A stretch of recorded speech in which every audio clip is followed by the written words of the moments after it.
Halo teman-teman, selamat datang kembali dalam podcast Journey World. Pada kesempatan kali ini saya akan kembali melanjutkan pembahasan dari part-part sebelumnya, yaitu mengenai mitos-mitos terkait dengan keuangan pribadi. Untuk part kali ini saya akan membahas ada 5 poin. Tapi sebelum lanjut, pastikan teman-teman untuk menekan tombol like, share, subscribe, dan nyalakan lonceng notifikasi agar dapat menikmati konten-konten menarik seputar dunia keuangan. Pastikan teman-teman untuk stay tune, tetap mendengarkan podcast ini sampai selesai. Untuk part-part sebelumnya sudah saya buat dan juga linknya ada di kolom deskripsi. Jadi teman-teman yang mungkin ketinggalan untuk part-part sebelumnya ada di kolom deskripsi, jadi tinggal langsung tekan saja dan bisa mendengarkan. Oke, jadi tanpa berlama-lama, mari mulai pembahasannya. Mitos pertama, yaitu hanya orang yang pandai matematika yang bisa mengelola keuangan dengan baik. Ini adalah sebuah mitos yang dimana sebenarnya ada semacam persepsi yang keliru. Ini bagi opini saya, ini adalah sebuah persepsi yang keliru. Mengapa? Karena pada dasarnya keuangan itu, kalau misalnya kita menggunakan rumus matematika, itu hanya memerlukan penjumlahan, pengurangan, kemudian ada perkalian dan pembagian. Jadi matematika dasar.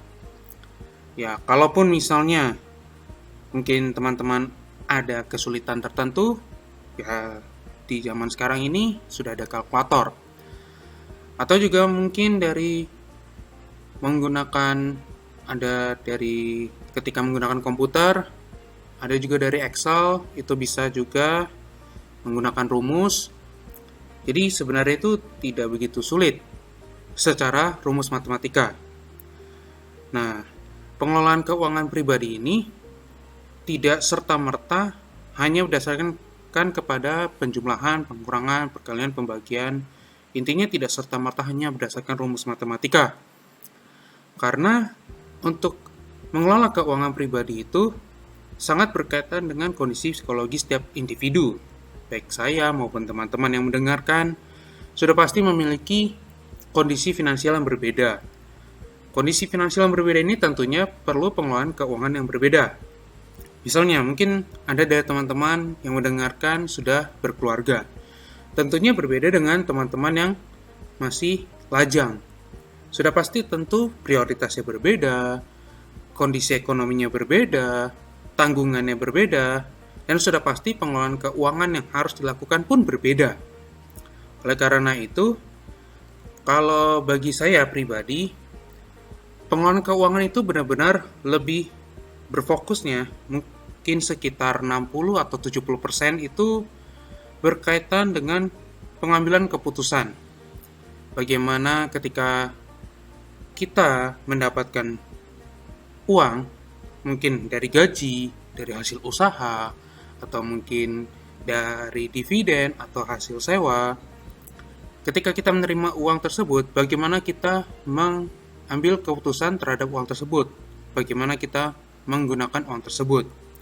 Tentunya dengan penggunaan uang yang bijaksana, itu sudah pasti akan menghasilkan keputusan keuangan yang baik, dan tentunya pengelolaan keuangan kita bisa semakin meningkat.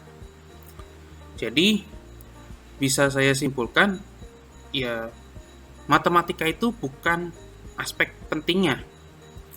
Aspek penting dari pengelolaan keuangan terletak kepada pengambilan keputusan.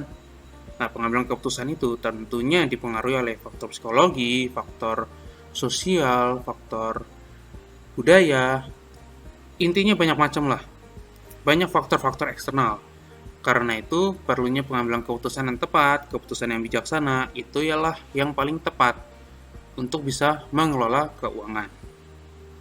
Kemudian lanjut ke mitos yang kedua, yaitu pensiun hanya untuk orang tua. Ini seperti satu stigma yang umum, dalam arti seringkali kita melihat atau kita sering kali dengar, itu kebanyakan orang pensiun itu sudah pada usia tua. Di Indonesia sendiri kan untuk usia pensiun itu sekitar 56 tahun. koreksi kalau misalnya salah. Tapi seingat saya sekitaran itu. Nah, ini usia pensiun berdasarkan sebagai karyawan. Nah, untuk misalnya pensiun itu, bagi opini untuk saya pribadi, pensiun itu bukan suatu hal yang harus nunggu nanti gitu. Ya memang maksudnya nggak secara langsung, tapi bukan berarti harus nunggu tua dulu baru pensiun. Yang paling tepat adalah pensiun itu kita mengumpulkan uang, mungkin dengan berinvestasi atau mungkin dengan pekerjaan sampingan. Itu ketika kita mendapatkan uang sampai pada tahap tertentu, barulah kita bisa memutuskan untuk pensiun. Kita berhenti dari posisi saat ini, posisi pekerjaan saat ini. Nah, tentunya setiap orang pasti berbeda-beda. Ya balik lagi, karena prioritas setiap orang berbeda. Prioritas saya dengan teman-teman pastinya berbeda. Oleh karena itu, untuk menyikapi mengenai pensiun ini, ya pastinya teman-teman perlu untuk memeriksa bagaimana kondisi keuangan teman-teman semua. Kondisi keuangan saya berbeda dengan teman-teman. Jadi tentunya perencanaan untuk pensiun pastinya berbeda. Atau mungkin ada dari teman-teman yang merasa, nggak perlulah pensiun. Mungkin Anda berpikir seperti itu. Kalau dari pandangan saya, itu hak setiap orang. Tapi balik lagi, yang saya benar-benar merasakan adalah semakin bertambahnya usia, tentunya tenaga kita tidak akan sama seperti sebelumnya. Misalnya saya di usia 30 tahun, tentunya berbeda dengan ketika berusia 20 tahun. Ya pasti teman-teman akan nyadari lah. Pastinya seiring bertambahnya usia, tentunya tenaga tidak akan sebanyak ketika waktu masih muda. Intinya seperti itu. Makanya pensiun itu menjadi satu hal yang ya pasti gitu loh. Pastinya kenapa? Karena pada akhirnya ketika misalnya kita menggunakan stigma harus untuk orang tua, ya ketika tua itu sudah tidak memiliki tenaga yang mencukupi untuk bisa bekerja. Oleh karena itu, pentingnya untuk merencanakan pensiun sedini mungkin. Ya, saya rasa dengan merencanakan pensiun sedini mungkin itu bisa menjadi satu skala prioritas yang penting bagi setiap dari kita.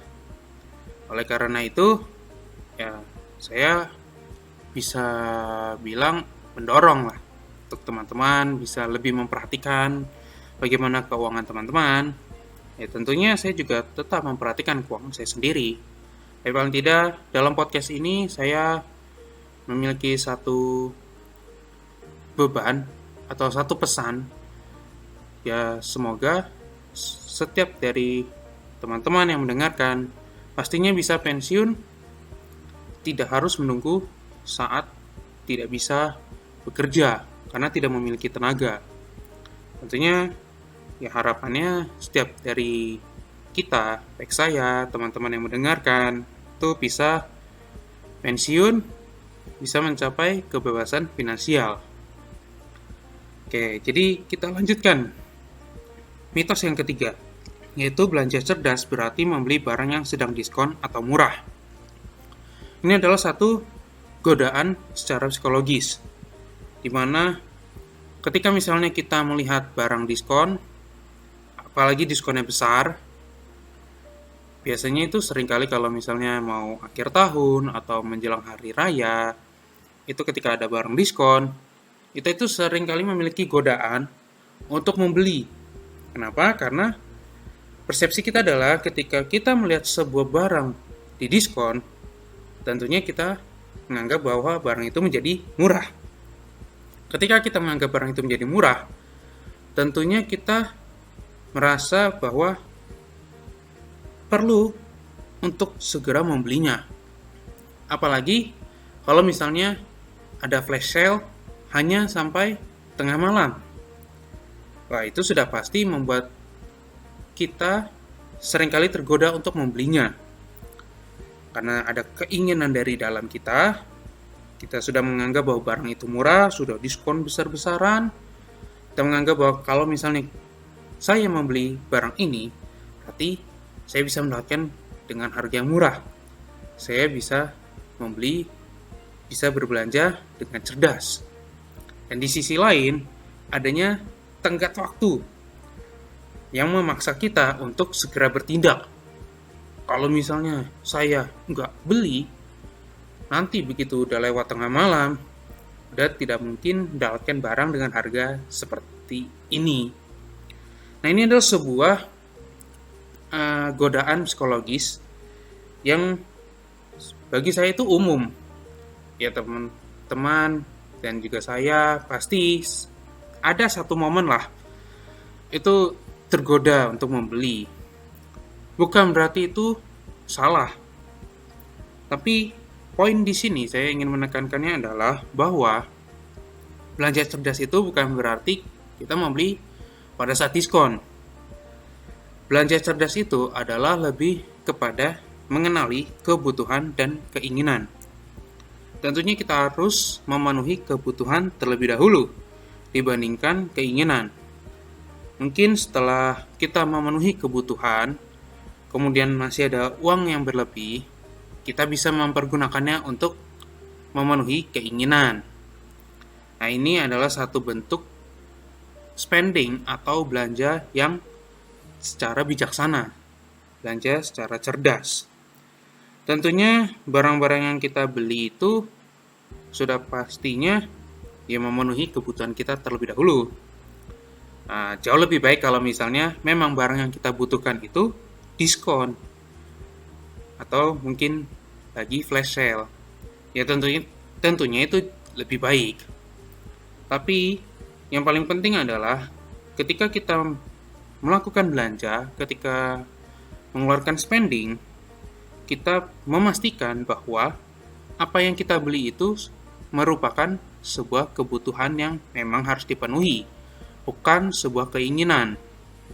Ya tentunya balik lagi kepada setiap dari individu. Kebutuhan saya dengan teman-teman mungkin saja berbeda. Misalnya, saya mungkin butuh sebuah tablet misalnya. Saya butuh tablet untuk kegiatan produktif saya. Tentunya berbeda dengan mungkin teman-teman yang sedang berkeluarga, yang mungkin butuhnya itu seragam untuk anak sekolah. Ya sudah pasti berbeda. Nah, yang paling penting adalah belanja cerdas itu adalah memenuhi kebutuhan terlebih dahulu. Baru mungkin ada dana lebih, mungkin sudah menyisihkan. Nah, itu bisa digunakan untuk membeli barang sesuai dengan keinginan. Jadi tidak asal barang itu diskon, barang itu murah, kita langsung beli. Tidak seperti itu cara berpikirnya. Tidak seperti itu cara untuk menunjukkan bahwa itu belanja yang cerdas. Tentunya lebih kepada prioritas, kepada kebutuhan. Apa yang kita butuhkan saat ini? Apa yang menjadi sebuah kebutuhan yang harus dipenuhi? Itulah yang menjadi prioritas utamanya. Kemudian mitos yang keempat, yaitu jika Anda kaya, Anda tidak perlu memperhatikan anggaran. Untuk mitos ini, saya jadi teringat, ada mungkin sempat lewat dari Reels, Instagram, atau mungkin juga FYP TikTok. Mungkin ada dari konten kreator tertentu yang mengatakan bahwa ketika misalnya sudah kaya, yang buat apa anggaran? Sudah tidak penting. Ketika misalnya sudah mencapai tingkat tertentu kekayaannya, ya ngapain kita harus menggunakan anggaran? Kalau misalnya dari sudut pandang saya, mungkin ada benarnya. Mungkin ya. Tapi itu balik lagi kepada aspek dari individu. Saya ambil contoh begini. Dari anggaplah misalnya satu tokoh, yaitu Warren Buffett. Kalau misalnya teman-teman memperhatikan, Warren Buffett itu kan salah satu orang yang menerapkan frugal living. Mobil dia nggak pernah ganti. Rumah dia menempati itu kurang lebih 50 tahun lebih. Ya, koreksi kalau misalnya salah. Tapi yang saya tahu adalah dia nggak pernah pindah rumah. Cukup lama lah dia tinggal di rumahnya saat ini. Kemudian juga secara kehidupannya sehari-hari itu dia tidak glamor, dia tidak lakukan mungkin pembelian besar-besaran, bahkan handphone pun itu sebenarnya dia saya dengar ada cerita itu dia handphonenya itu sebenarnya handphone yang sudah jadul. Sampai akhirnya dia ketemu dengan Tim Cook, ya petinggi Apple. Kemudian akhirnya dari Tim Cook itu dia memberikan hadiah berupa sebuah iPhone kepada Warren Buffett. Nah, mungkin di tahap dimana kalau misalnya kita lihat kekayaan Warren Buffett itu tentunya besar sekali. Tapi dengan kehidupannya seperti itu, dalam arti maksudnya frugal living, ya kalau misalnya dibilang nggak perlu anggaran, kayaknya tidak juga. Dia ya maksudnya dengan kehidupan yang sederhana, itu kalau misalnya dari sudut pandang saya melihatnya ya dia memperhatikan bagaimana kehidupan dia, ya dia merasa ya walaupun saya memiliki harta yang banyak, memiliki perusahaan besar seperti Berkshire Hathaway, tapi saya nggak perlu ningkatin gaya hidup saya. Nah, dari cerita mengenai dari Warren Buffett itu, saya merasa bahwa kan orang kaya pun juga perlu mengelola keuangan, karena bisa dibilang ya cukup berbeda lah antara misalnya kekayaan yang untuk jangka panjangnya atau mungkin kekayaan saat ini aja. Balik lagi sih sebenarnya, tujuan keuangan dari setiap individu tuh berbeda-beda. Tujuan keuangan saya, tujuan keuangan teman-teman yang mendengarkan tentunya berbeda-beda.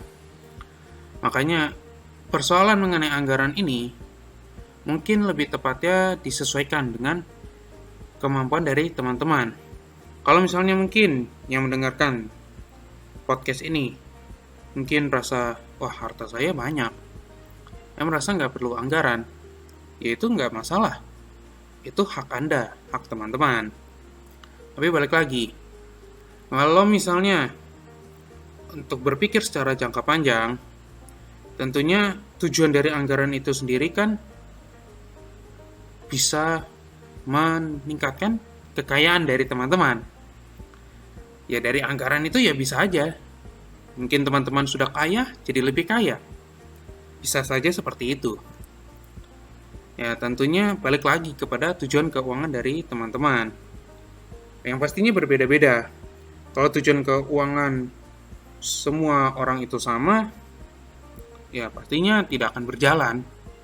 Pasti akan stuck di situ-situ aja. Karena sama.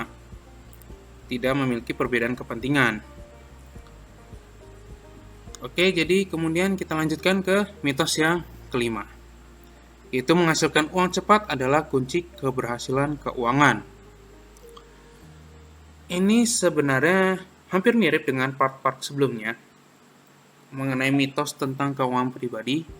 Mungkin saya pernah bahas di part-part sebelumnya, ya kalau misalnya uang cepat itu bukan kunci untuk mencapai keberhasilan keuangan. Tapi di sini saya lebih mungkin sedikit sharing lah.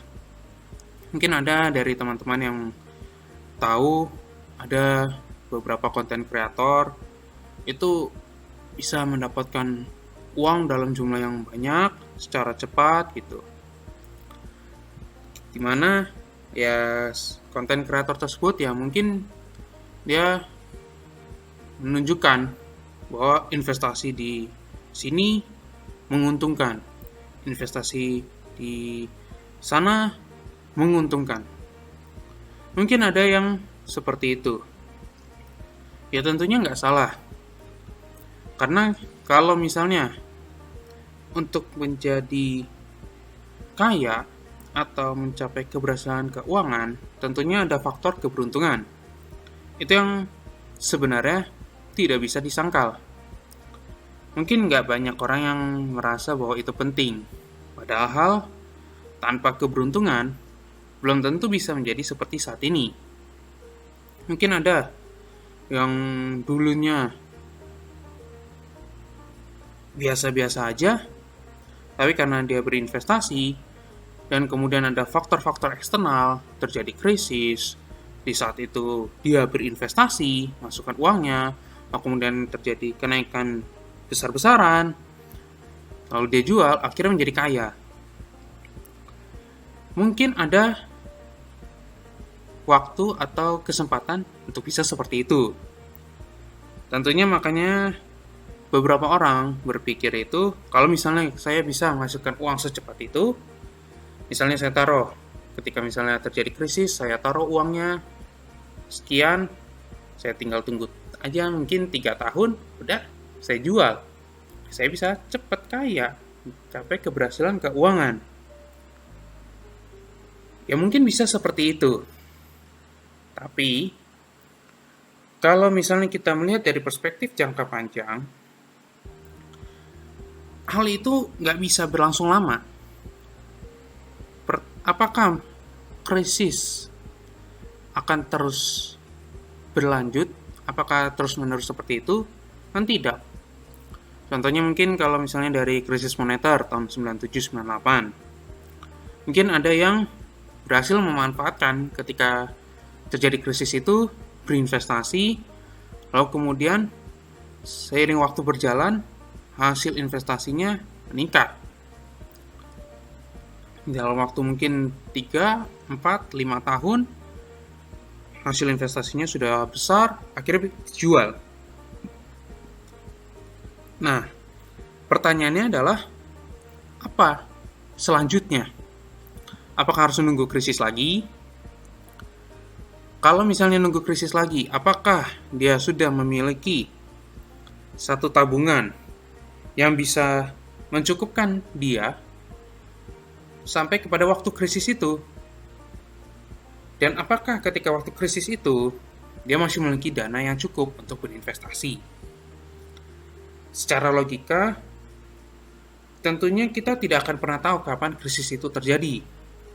Kalau misalnya kita melihat sejarah, kan dari 97-98, kemudian ada krisis di Amerika, krisis properti tahun 2008, itu kan berpengaruh juga kepada pasar saham di Indonesia. Mungkin bisa memanfaatkan itu. Berarti kan selisihnya sekitar 10 tahun. Lalu kemudian setelah itu, dari 2008 sampai kepada pandemi COVID tahun 2020. Kurang lebih berarti sekitar 12 tahun. Nah, pertanyaannya, apakah mungkin orang tersebut memiliki tabungan, memiliki pendapatan pasif yang bisa memenuhi kebutuhan hidup dia dalam rentang waktu tersebut. Seandainya misalnya dia memutuskan untuk berinvestasi saat terjadi krisis atau terjadi pandemi, seperti itu. Nah, tentunya itu nggak salah. Tapi yang menjadi pertanyaannya adalah, apakah itu bisa konsisten dari waktu ke waktu? Apakah itu bisa berlangsung sampai mungkin generasi selanjutnya? Mungkin bisa dilanjutkan kepada anak-anak kita, sampai kepada cucu kita. Nah, jadi untuk mitos ini saya lebih menekankan bahwa ya betapa pentingnya waktu, kesabaran, dan disiplin. 3 hal ini. Waktu itu tentunya tadi saya sudah jelaskan. Ya kalau misalnya berinvestasi saat terjadi krisis atau terjadi pandemi, atau mungkin nanti ke depannya ada perang dunia, kita tidak ada yang tahu. Tapi ketika misalnya itu terjadi, apakah time frame atau waktu yang dibutuhkan itu cukup?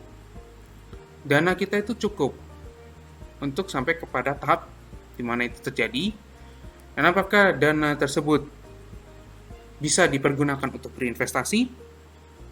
Dan apakah misalnya berinvestasi, tentunya itu tetap ada risiko.